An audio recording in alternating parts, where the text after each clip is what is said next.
Olá pessoal, tudo bem? Eu sou o professor Adriano Medeiros e você está no canal Bote Fé na Matemática. Então, trazendo aqui para vocês a segunda parte aqui da resolução da prova, né, que foi aplicada pela Imbel no polo de Itajubá, tá certo? Então, se você ainda não viu a primeira parte, eu vou deixar o link aí na descrição do vídeo e aí você pode voltar lá e ver as questões anteriores. Né? Lembrando que essa prova é a de nível superior e se você quiser ter o PDF, né, dessa prova, você pode ir diretamente lá no site da FGV Concursos e você vai conseguir ter acesso, tá bom? Então, essa prova, né, lembrando, é a prova de analista administrativo, tá? Reforço, né, importante, eu estou aqui para ajudar, né, então se você fizer algum concurso aí, pode mandar a prova para mim, né, solicitando que eu grave a resolução, porque caso tenha, né, alguma questão que o gabarito está incorreto, né, você pode entrar com recurso, tá bom? Então, estou aqui para ajudar a vocês no que for preciso e também peço esse retorno para vocês, né, pedindo aí seu like nesse vídeo e que você possa se inscrever no nosso canal para não perder, né, nenhuma prova. E a gente está colocando aí várias questões, né, várias provas resolvidas, tá bom? Então, sem mais delongas, pessoal, vamos começar aqui, ó. Essa segunda parte aqui da maneira, né, que é a prova tipo 1 que foi lá, ele jogou, né, várias questões de geometria mais para a parte final, né?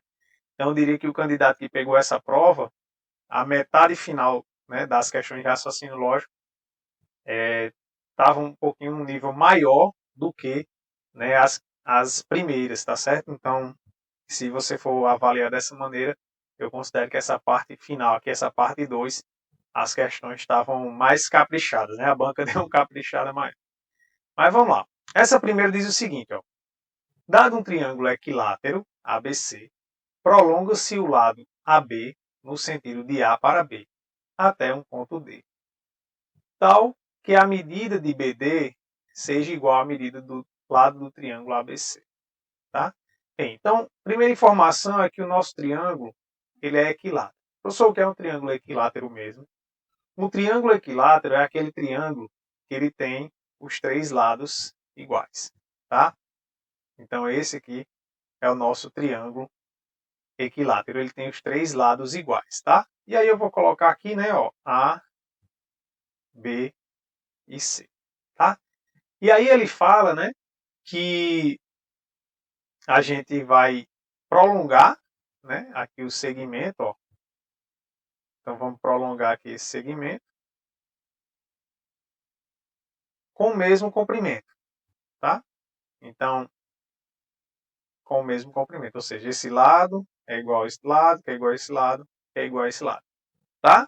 E a partir disso, né, ele forma um outro triângulo aqui. Vamos montar esse nosso triângulo aqui. Então ele vem aqui, tá? Pronto. Então ele fala o seguinte, né, ó. Ele quer a razão entre a área do triângulo ACD, ó, que é esse maiorzão aqui, e a área do triângulo BCD, que é esse outro aqui, BCD, tá certo? Então, olha só, aqui o fato importante é, quem é a área do triângulo mesmo, professor? A área do triângulo, né, ó, eu vou colocar aqui a área do triângulo é ACD. Bem, ele é a área da base vezes a altura. Quem é a altura, professor? Bem, você sempre coloca a altura, né, de acordo com o vértice e o lado oposto. Então, eu vou tomar como base, ó, esse lado daqui de baixo. Então, a altura é a gente pegar do vértice oposto ao lado, a gente pega uma perpendicular ao lado, tá certo? Então, eu baixo aqui uma perpendicular, ou seja, aqui forma 90 graus. E esse comprimento aqui, né, me fornece a altura do triângulo referente a esse lado, tá certo? E aí a observação aqui é o seguinte, que essa altura ela é a mesma tanto para o triângulo ACD como para o triângulo BCD, tá certo? Por quê? Porque esse lado aqui, ó, ele está sobre uma mesma reta suporte. Tá? Então, essa é a jogada. E aí, só para facilitar aqui, ó, eu vou dizer que e o lado do triângulo é 2. Então, aqui também vale 2, tá certo? Então, só para facilitar, olha só. Então, quem seria a área do triângulo ACD? Vai ser, né, a base que é 2 mais 2, 4, vezes a altura, que é h, dividido por 2. Então, 4 dividido por 2, isso aqui dá 2h. Tá certo? Professor, não precisaria achar h? Não, aqui não é necessário, porque a gente vai pegar uma razão. E como a altura é a mesma para os dois triângulos, né, eles vão se cancelar. Tá certo? Vocês vão ver agora. E a área do triângulo BCD, né, novamente, a área é a base, né, ó, que é 2, vezes a altura, que é h, dividido por 2. Então, cancela 2 por 2, sobre h. Pronto, ele quer o quociente, né, a razão entre essa área e essa. Então, essa área sobre a área do triângulo BCD vai ser 2h sobre h. Né? Aí simplifica aqui, ó, h por h, sobra 2. Tá certo? Então, a alternativa correta aqui, item C. Beleza? Vamos para a próxima questão. Então, aqui, ó, a questão 24 da prova também é uma questão, né, envolvendo aí geometria, uma questão envolvendo área de triângulo, né, que a gente vai usar para resolver. Olha só. Então, dois lados de um triângulo medem 6 e 12. A medida da altura relativa ao terceiro lado é a média aritmética das medidas das alturas relativas aos lados dados. Então, a medida do terceiro lado é, olha só. Então, vou colocar aqui um triângulo. Então, vou colocar aqui esse lado valendo 12, esse aqui valendo 6, né? E é esse lado aqui que a gente quer determinar, vou chamar de x. Bem, olha só. Então, ele diz que quando eu pegar aqui, né, ó, a altura relativa a esse lado, né, que a gente vai encontrar, vou chamar de h, e aí vou pegar aqui as alturas relativas aos lados dados, né? Essa aqui eu vou chamar de h1, e vou traçar aqui a outra altura relativa, né, a esse lado de tamanho 12, vou chamar aqui de h2, tá? Então, a informação que ele deu para a gente é que a altura, né, do lado que a gente falta encontrar, ele é a média aritmética das outras duas alturas, né, dos lados que a gente conhece. Beleza? Pronto. Então, a ideia vai ser justamente a gente procurar usar essa relação. E aí, para a gente fazer isso, vamos usar justamente a forma de calcular a área, né? Bem, a gente pode calcular a área, né, usando esse lado aqui como base. Ele vai ser o quê? 12 vezes a altura relativa a esse lado, que eu estou chamando de h2, dividido por 2. Tá? Por outro lado, a área também ela é igual, né? Agora tomando ó, o lado 6 como base, é 6 vezes a altura relativa a esse lado, que eu chamei de h1, dividido por 2. Tá bom? Pronto. E agora, professor? Agora eu vou fazer o seguinte, ó. Eu vou multiplicar essa aqui por 2. Por quê? Vocês vão já ver. É para eu poder colocar em evidência aqui e aparecer justamente h1 mais h2 dividido por 2. Tá? Esse é meu objetivo. Então, aqui, ó, multiplicando por 2, eu vou ficar aqui 2 vezes a área é igual a 12 vezes h1 dividido por 2. Tá certo? Pronto. E agora, o que é que eu vou fazer? Eu vou somar agora. Ó. Vou somar essa expressão com essa expressão aqui. Então, vai ficar ó, a mais 2a, vai ficar 3a, igual. E vou somar esse lado de cá. Então, vai ficar 12 vezes h2 sobre 2, mais 12 vezes h1 sobre 2. Tá? E aí eu vou colocar desse lado direito, eu vou colocar o 12 em evidência. Então, quer dizer que 3a é igual, ó, colocando 12 em evidência, vai ficar h1 mais h2 dividido por 2.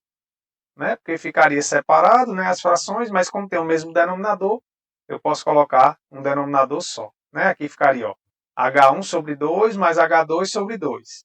Como já tem o mesmo denominador, só fiz juntar. Pronto, aí agora ó, a gente usa a hipótese que ele colocou, né? Ó, que a altura relativa a esse terceiro lado, que a gente não conhece, ela é a média aritmética das outras dadas. Então, isso implica para a gente que 3 vezes A é igual a 12 vezes H. Pronto. E agora, professor? Agora eu vou passar o 3 dividindo, né? Então, olha só. Vou trazer a conta para cá, tá? Então, trazendo essa conta para cá, a gente vai ficar ó, A igual a 12 vezes H dividido por 3. Então, simplificando aqui o 12 por 3, essa área vai dar 4 vezes H. Aí, olha só. Eu estou calculando a área de um triângulo, né? O que é que está faltando aqui para eu chegar na expressão base vezes altura dividido por 2? Aí você diz, professor, tem que ter um 2 aqui. Exatamente. Então, para que eu não altere, olha o que é que eu vou fazer. Eu vou multiplicar por 2 e vou dividir por 2, que é para poder aparecer um 2 no denominador. Tá certo? Pronto. Aí esse 2 do numerador eu multiplico com o 4 aqui. Porque como isso aqui é multiplicação, né? A gente é comutativo, né? Eu posso multiplicar sem problema. Então vai ficar 2 vezes 4, 8 vezes H dividido por 2. Pronto. Então, ó, eu estou com expressão base vezes altura dividido por 2. E de fato, porque isso aqui está dando a área do triângulo. Né, ó. Então, isso está dizendo para a gente que o lado que está faltando é justamente igual a 8. Tá certo? Se você quiser olhar de outra maneira, como é que você sabe, professor? Você poderia escrever a fórmula, né? Você poderia escrever x vezes h sobre 2, né? Que seria a área quando a gente levar em consideração essa base aqui que eu estou chamando de x. Pronto, aí como aqui é A, aqui também é A, eu vou colocar esse cara igual a esse. Né? Aí o H cancela com o H, o 2 com 2, só vai sobrar x igual a 8. Tá certo? Então a alternativa correta aqui, item E. Beleza? Vamos para a próxima questão. Bem, então a questão 25 aqui da prova, né? Era uma questão envolvendo idade. Né? Então, preste atenção, né? Que inclusive dessa maneira que eu vou fazer aqui, você já vai conseguir fazer várias outras questões envolvendo idade, né? Não vai ter mais esse tipo de problema. Olha só. Então, ó, há 3 anos, né, ou seja, há 3 anos atrás, Nádia tinha o triplo da idade de sua irmã Daisy. Há 6 anos, a idade de Nádia era o quádruplo da idade de Daisy. Aí ele quer saber o seguinte: a idade de Nádia será o dobro da idade de Daisy daqui a. Então, olha só, para facilitar, pessoal, a gente faz o seguinte: ó, hoje, vamos falar hoje. Então, hoje eu vou dizer que Nádia tem X anos, tá? Eu não sei a idade dela. E eu vou dizer que Daisy, ela tem Y anos. Tá certo? Então, hoje, a gente tem isso. Aí, olha só. Aí ele falou primeiro que, ó, há 3 anos. Bem, se foi há 3 anos, quer dizer que Nádia tinha o quê? X menos 3. Certo? Nádia tinha o triplo da idade de sua irmã. Ou seja, igual a 3 vezes, e sua irmã também há 3 anos tinha Y menos 3. Beleza? Então, você vai fazer com calma dessa maneira, ó. Coloca. E o que voltar para uma tem que voltar para outra, né? O tempo passa para todo mundo. Felizmente, né? Ou infelizmente. Então, olha só. E a idade de Nádia, né? Ó, era o quádruplo há 6 anos, né? Então, ó, x menos 6, né? Que é há 6 anos atrás, x menos 6, era o quádruplo, ou seja, 4 vezes a idade de Daisy, y menos 6. Pronto. Então, ó, a gente montou um sistema aqui com duas equações, né, e duas variáveis, em que a gente consegue determinar aqui a idade de Daisy e a idade de Nádia. Tá? Então, depois que a gente determinar essas idades, a gente vai ter, né, como determinar aqui daqui a quanto tempo a idade de Nádia será o dobro da idade de Daisy. Tá bom? Então, olha só. Então, vamos resolver aqui. Bem, nessa primeira aqui eu vou fazer, né? Vai ficar x menos 3 igual, vou multiplicar aqui, ó. 3 vezes y, 3 vezes menos 3. Então, 3y mais por menos, menos. 3 vezes 3, 9. Aqui é a mesma coisa, né? Ó. Vou ter que multiplicar aqui. Então, vou repetir. X menos 6 igual 4 vezes y mais por menos, menos. 4 vezes 6, 24. Pronto. Aí essas constantes aqui eu vou jogar para o segundo membro e as variáveis eu vou jogar para o primeiro membro. Então a gente vai ficar com o seguinte. A gente vai ficar com x menos 3y igual a menos 9 mais 3. X menos 4y igual a menos 24 mais 6. Tá? Então, vou trazer para cá, ó, questão de espaço, né? Então, aqui a gente vai ficar com x menos 3y igual menos 9 com mais 3 vai dar menos 6. Né? Conserva o sinal do maior e subtrai. X menos 4y igual menos 24 mais 6. De novo, conserva o sinal do maior e subtrai. Né? Menos 18. Pronto, aqui é resolver um sistema. Aí você faz do jeito que você, né, achar mais fácil. O que é que eu vou fazer? Eu vou multiplicar por menos 1 essa expressão da segunda equação. Então vai ficar ó, x menos 3y. Eu vou usar a adição, tá? Para resolver. É igual a menos 6. Multipliquei aqui por menos 1, né? Então vai ficar menos x mais 4y igual a 18. Pronto, aí eu vou somar aqui. Ó. Então, somando, ó, x com menos x vai cancelar. 4y menos 3y vai dar só y. E 18 menos 6 vai dar 12. Pronto, então a gente encontrou a idade de Daisy, né? Daisy tem 12 anos. Para achar a idade de Nádia, né? Basta a gente voltar aqui, eu vou voltar nessa, por exemplo, e vou colocar, né? X menos 3 vezes 12 igual a menos 6. Então, x menos 3 vezes menos 12, menos 36, igual a menos 6. Passo o menos 36 para o segundo membro, x é igual a 36, né? Vai positivo, menos 6. Então, x igual a 30. Ou seja, isso está dizendo para a gente, né, que Nádia tem hoje 30 anos. Pronto. Aí, olha só. Então, ele pergunta, né, quando é que a idade de Nádia será o dobro da idade de Daisy, tá certo? Então, vou apagar aqui para a gente fazer aqui essa continha. Então, como ele quer saber, né, ó, a idade que será o dobro, ou seja, uma coisa para frente, né? Então, vou pegar a idade de Nádia, que agora a gente já sabe é 30, e vou somar, vou chamar de A a quantidade de anos, né, que a gente precisa, para que isso aqui seja o dobro da idade de Daisy, né? E lembra, se você somou uma quantidade de tempo, né, para Nádia, também tem que somar para Daisy, né? Como eu falei, o tempo passa para todo mundo, lembra disso.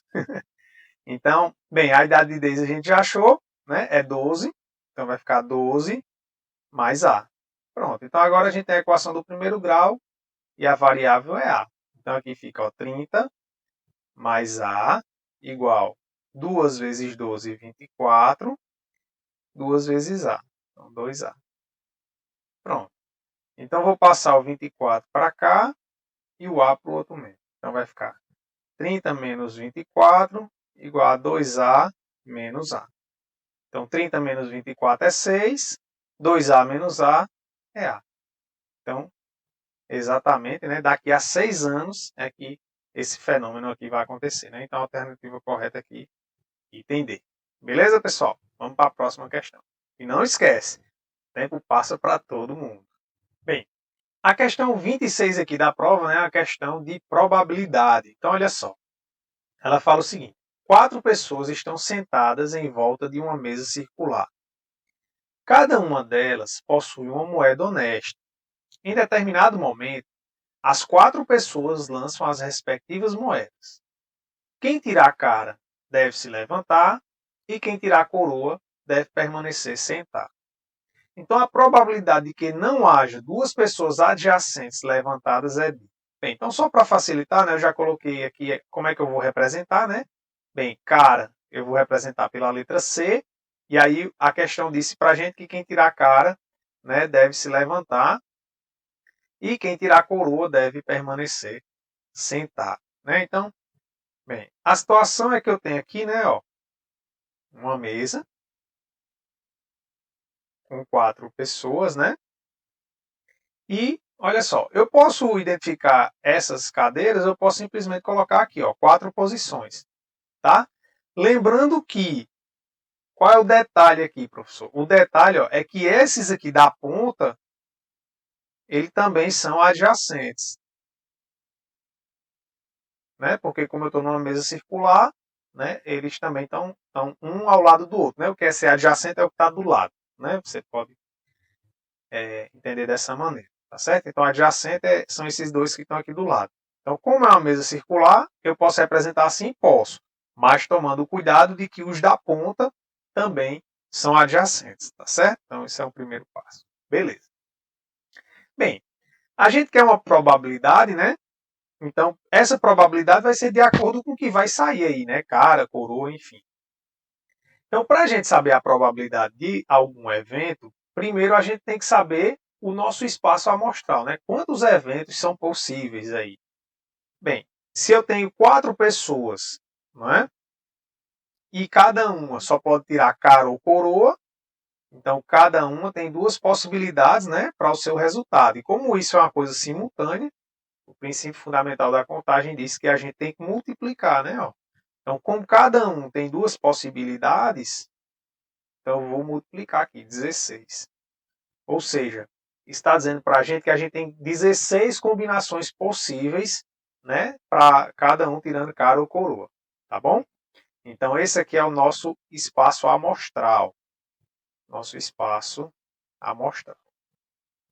Que é justamente a quantidade, né, de possibilidades que existem. Pronto. Agora a gente quer saber, né, o nosso evento, que é a probabilidade de que não haja 2 pessoas adjacentes levantadas, né? Ou seja, se ele não quer que 2 pessoas, uma do lado da outra, estejam levantadas, quer dizer que sempre 2 pessoas adjacentes, elas têm que tirar o quê? Coroa. Então é isso que ele está perguntando, tá certo? Por exemplo, o que não pode acontecer, né? O que não pode acontecer é isso, ó. Cara, cara. 2 pessoas adjacentes tirarem cara porque elas iriam se levantar. Então a gente está procurando justamente sempre que as adjacentes sejam coroa. Lembrando que tem que tomar o cuidado. Por exemplo, digamos que aqui fosse cara, coroa. Coloca cara aqui também, coroa. Aí foi aquilo que eu falei, né? Ó, esses dois aqui da ponta também são adjacentes, porque a mesa ela é circular. Então, essa daqui não é uma possibilidade que a gente está querendo. Beleza? Pronto. Então, o que é que a gente vai fazer agora, professor? Vamos justamente verificar todas as possibilidades que podem acontecer para o nosso evento. Tá bom? Então, eu vou colocar aqui. Ó.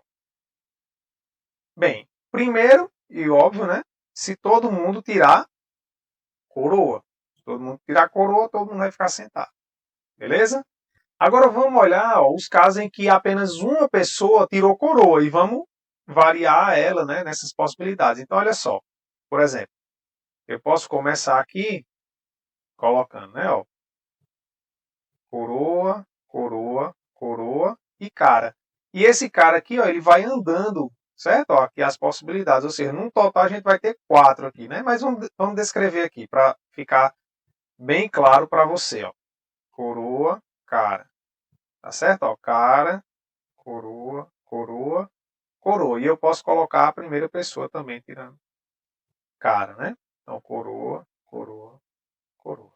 Então, aqui, ó, a gente descreveu as 4 possibilidades em que saiu apenas uma cara, né? Que aí só uma pessoa levantou, então não vai ter adjacente. Bem, agora e se 2 pessoas tirarem cara? Quais seriam as possibilidades para que né, não tivesse 2 pessoas adjacentes em pé? Aí a gente vai colocar os alternados, né? Que seria, por exemplo, cara, coroa, né? Ou coroa, cara, né? Observe que essas são as 2 possibilidades, por quê? Porque se a gente tentar colocar 2 e 2, né, vai ficar 2 coroas juntas, tá certo? Pronto. E também você diz assim, professor, eu não posso botar nas pontas, aí é onde mora aquele que eu falei para você, né? Por exemplo, se eu quiser colocar assim, ó, coroa, cara, coroa. Aí não pode, porque lembra que a mesa é circular, então esse aqui é adjacente a esse, tá bom? Então esse aqui é a situação que não pode. Pronto. Então, e aí obrigatoriamente se a gente tiver 3 caras, né? Obrigatoriamente, como são 4 lugares, eles vão ter que ficar adjacentes. Então, essas são as únicas possibilidades, né, de que não aconteça. Então, no total aqui, né, foram 2 mais 4, 6, mais 1, 7. Pronto. E como o espaço amostral é 16, então nossa probabilidade é 7 sobre 16. Tá certo? Então, a alternativa correta aqui, item A. Vamos para a próxima questão. Próxima questão aqui, uma questão envolvendo números inteiros. Nessa aqui estava tranquilo, olha só. João escreveu um número inteiro 3 vezes e um outro número inteiro 4 vezes. A soma dos 7 números que João escreveu é 198, ou seja, ele pegou 3 vezes, né, e somou. Então é 3 vezes x. Eu vou chamar um número de x e o outro número eu vou chamar de y. Tá? Então ele pegou isso aqui, né? Ó, quando eu somar o mesmo número 3 vezes, é a mesma coisa que 3 vezes esse número. E esse mesmo número somado 4 vezes é a mesma coisa que 4 vezes esse número. E ele disse, né, que a soma deu 198. E aí ele falou o seguinte, que um dos números é 22. Então a gente sabe que x é igual a 22 ou y é igual a 22. Tá? Aí você diz, professor, e como é que eu sei? Aí a gente vai substituir aqui. Por exemplo, eu vou colocar x igual a 22. Se y der um número inteiro, porque observa só, esse é o detalhe. Ó. Ele está dizendo que os números são inteiros. Então, se quando você substituir x por 22, a gente encontrar y um número inteiro, então é porque realmente x era 22 e y vai ser o número que a gente encontrar. Tá? E aí você, inclusive, né, vai observar que se eu fizer ao contrário, não vai dar um número inteiro como resultado na outra variável. Vamos só ver. Então, eu vou chamar x de 22, tá? Então, vai ficar 3 vezes 22 mais 4y igual a 198. Então, aqui vai ficar, né? 66 mais 4y igual a 198. Passo 66 para o outro lado, fica 198 menos 66. Né? Então, fazendo essa conta aqui, fica 4y igual 198 menos 66 vai dar 132, né? 132. Passo 4 dividindo, então y é igual a 132 sobre 4. Então, fazendo essa divisão aqui rapidinho, 132 por 4 vai dar por 3, né? 3 vezes 4, 12, sobra 1, baixo 2, 3 novamente. Então, resta 0. Então, y igual a 33, tá certo? E aí, como ele quer a soma dos algarismos, né? A gente vai pegar 3 mais 3, que é igual a 6, tá? Então, a alternativa correta aqui, letra B de bola, né? Professor, e realmente, se eu colocar na outra, não vai dar um número inteiro? Não vai não, a não ser que a questão tivesse errada, certo? Que não foi o caso. Mas vamos só conferir aqui para a gente ver, né? Que o raciocínio está correto e não teria problema. Então, agora vamos colocar ó, 3x mais 4 vezes 22, né? Digamos que agora y que é 22, igual a 198. Então, 3x é igual a 4 vezes 22 vai dar 88, né? Igual a 100, que é mais 88, igual a 198. Pronto, passa esse 88 subtraindo. Então, fica 198 menos 88. Fazendo essa continha aqui, né? A gente vai encontrar x igual 8 para 8 dá 0. 8 para 9 dá 1. A gente vai encontrar 110, né? Pronto.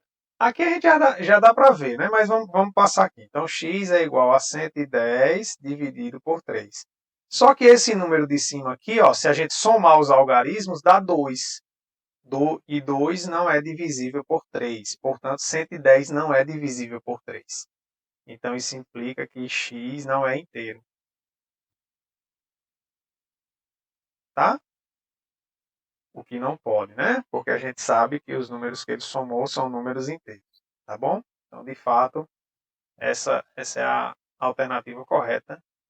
Item B. Beleza? Vamos para a próxima. Questão 28 aqui, né? A questão também tranquila, bastava fazer com atenção. Né? Ele considera uma operação entre números racionais, representada por esse símbolo aqui, sustenido, tá? E definida dessa seguinte maneira. A sustenido B é igual a 3 vezes A menos 1 sobre B, onde A e B são números racionais e B é diferente de zero. Aí ele pergunta o valor dessa expressão. Bem, então, para a gente calcular essa expressão, né, eu vou começar respondendo pelo que está dentro do parênteses. Então, vamos fazer primeiro, ó, 1 sustenido 3. Bem, olha só, quem está fazendo o papel do A aqui é o 1, e quem está fazendo o papel do B é o 3. Então, basta a gente substituir aqui, ó, vai ficar ó, 3 vezes 1 menos 1 sobre 3. Então, aqui dá 3 menos 1 sobre 3. Tira o MMC aqui, né? Dá 3. 3 dividido por 1 é 3. 3 vezes 3, 9. 3 dividido por 3 é 1. 1 vezes 1 é 1. Então, menos 1 aqui. Então, esse aqui dá 8 sobre 3. Pronto. Então, esse resultado aqui deu 8 sobre 3. Então, isso aqui fica 2, sustenido, hashtag, né? 8 sobre 3. Pronto. E agora, professor? Agora esse é meu A, esse é meu B. A gente faz novamente. Então, vai ficar, ó, 3 vezes, né? Vai ficar aqui, vou colocar aqui, 3 vezes o A, que é 2, menos 1 sobre o B, que é 8 sobre 3. Tá certo? Pronto. E agora? Agora a gente tem fração sobre fração. Ó. Isso aqui é a mesma coisa que 1 sobre 1. Então, isso aqui vai ficar, ó, 3 vezes 2 é 6, igual a menos 1 sobre 1 vezes 3 sobre 8. Tá? Só tirar esse igual daqui, né? Vamos lá. Então, 6 menos 1 sobre 1 vezes 3 sobre 8. Pronto. Então, isso aqui dá igual, ó, 6 menos 3 sobre 8. Tiro o MMC, que é 8. Então, 8 dividido por 1 é 8. 8 vezes 6, 48. Menos 8 dividido por 8 é 1. 1 vezes 3 é 3. Isso aqui dá igual a 45 sobre 8. Tá certo? Então, a alternativa correta aqui, letra C. Beleza? Vamos para a próxima questão. Bem, então a penúltima questão aqui, né, mais uma questão de geometria, só que dessa vez ele dava os vértices do triângulo, tá? Então, eu vou marcar aqui, ó, os vértices do triângulo. Vamos lá. Ó. Então, aqui é o ponto 2, 5. Ó. Isso aqui é a coordenada x e a coordenada y.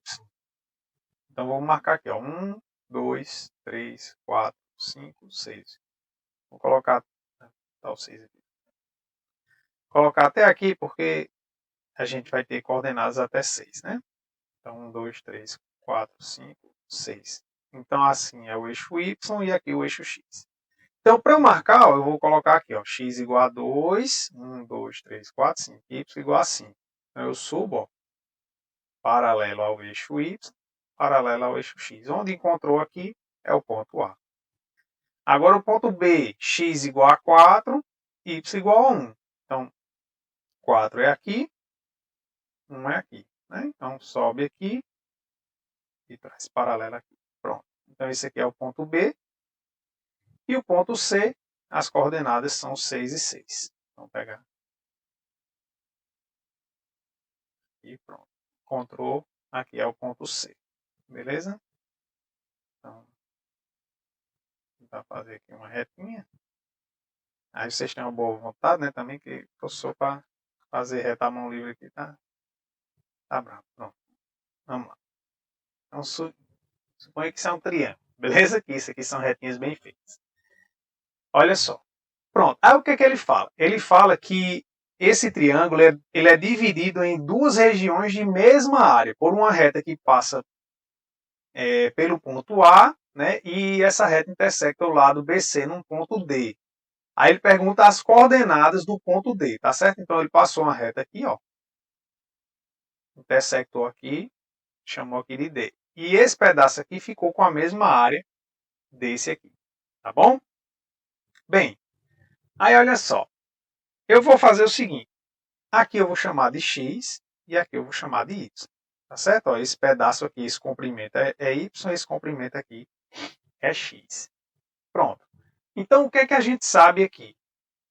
Olha só o que é interessante. O que a gente sabe, como eles têm, e aí é aquele mesmo raciocínio que a gente usou numa questão anterior. Eles não estão sobre uma mesma reta suporte, né? Esses dois triângulos que a gente formou aqui. Pronto, então, e a altura relativa a esse lado ele vai ser a mesma. Não necessariamente a altura é esse segmento AD aqui não, tá? Mas a altura é a mesma. Então, se eu tenho dois triângulos que têm mesma altura e mesma área, obrigatoriamente eles vão ter que ter mesma base. Tá certo? Então, a gente consegue ver assim, né? Ó. A área, por um lado, ela vai ser H vezes X sobre 2. Por outro lado, ela vai ser H vezes Y sobre 2. Então, como isso aqui é igual, a gente tira o seguinte, ó, H vezes X sobre 2 é igual a H vezes Y sobre 2. Então, simplifica esse 2 com esse 2, esse H com esse H. Então, o que a gente concluiu aqui é que X é igual a Y. Então, X é igual a Y. Beleza? Se x é igual a y, está dizendo que D é o quê? D é o ponto médio, ó, entre B e C. Né? Isso implica para a gente que D é o ponto médio entre B e C. Professor, e como é que eu acho as coordenadas do ponto médio? Basta a gente somar as coordenadas de ambos os pontos e dividir por 2. Tá certo? Então, as coordenadas, por exemplo, o x de D, né? Vai ser a gente somar 4 mais 6. 4 mais 6 dividido por 2 dá igual a 5. E a coordenada y a gente vai somar 1 mais 6 e dividir por 2. Tá? Então aqui vai dar 7 sobre 2. Pronto. Como ele quer a soma das coordenadas, né, do ponto D, a gente vai somar 5 mais 7 sobre 2. Tá certo? Ou seja, só para, né, o nosso ponto D ele tem coordenadas 5, 7 sobre 2. Então, somando aqui, né, tiro o MMC, que é 2. Então, 2 dividido por 1 é 2. 2 vezes 5, 10. Mais 2 dividido por 2 é 1. 1 vezes 7, 7. Esse aqui dá 17 sobre 2. Tá? Então, a alternativa correta aqui, item D de Deus. Beleza? Vamos aqui para a última questão dessa prova. Então, vamos aqui, né? Para a última questão, a questão aqui de análise combinatória. Ela fala o seguinte, ó, considera as 5 letras da sigla em BEL, tá? E aí deseja-se arrumar essas 5 letras em sequência, de modo que tanto as vogais quanto as consoantes apareçam na ordem alfabética. Isto é, as vogais sempre vão ter que aparecer na ordem EI e as consoantes na ordem BLM. Certo? Aí ele coloca um exemplo aqui. Como, por exemplo, as arrumações é B, E, L, M, I. Certo? Ou seja, você vai olhar separadamente as vogais, né, na ordem alfabética das vogais, e as consoantes também em ordem alfabética de maneira separada. Então, o número de arrumações diferentes é. Então, vou colocar aqui, ó, 5. Então, observe o seguinte, ó. Basta você raciocinar assim, ó. Fixo é, aqui, tá bom? E aí não importa, ó, eu posso colocar o I aqui, aqui, aqui ou aqui. E nas outras letras, nos outros espaços, obrigatoriamente vai estar B, L, M nessa ordem. Tá certo? Então, de fato, aqui basta você se concentrar apenas no E e no I, porque os outros 3 espaços que vão ficar vazios sempre vão ser preenchidos, né, pelas consoantes nessa ordem, B, L, M. Tá certo? Então, olha só. Bem, quando eu fixar o E aqui nessa primeira entrada, eu vou ter 4 possibilidades para o I, né? Então, aqui eu vou ter 4 possibilidades para o I, tá? Agora, aí eu vou andando com o E, ó. Então, a ideia é essa. Agora eu vou andando com o E para cá. Quando eu ando com o E para cá, o I agora ele tem apenas o quê? 3 possibilidades, né? Porque ele vai estar aqui, aqui ou aqui. São 3 possibilidades. Aí continua o processo, né? Eu vou andar com o E agora para a casa do meio. Quando eu chegar aqui, o I agora passa a ter 2 possibilidades. E, por fim, né? Quando eu colocar o E aqui, aí não tem jeito, aqui tem que ser o I. Não é? E aqui não importa, ó, os outros espaços sempre vai ser B, L, M nessa ordem. Então aqui uma possibilidade. Pronto. Então quantas formas diferentes a gente tem? 4 mais 3, 7. Mais 3, 10. Né? Então 10 possibilidades. Alternativa correta, item C. Beleza, pessoal? Então, mais uma prova aqui respondida para vocês. Espero que vocês tenham gostado. Qualquer dúvida, deixa aí nos comentários que eu terei o maior prazer em ajudar. E se você tiver alguma prova, professor, responde tal prova. Mas olha só também, digamos que você tem alguma questão em específico de alguma prova que você está com dúvida, você pode me mandar especificamente aquela questão que a gente traz aqui no canal, tá bom? Então, espero que vocês tenham gostado, um forte abraço, fiquem com Deus e até a próxima.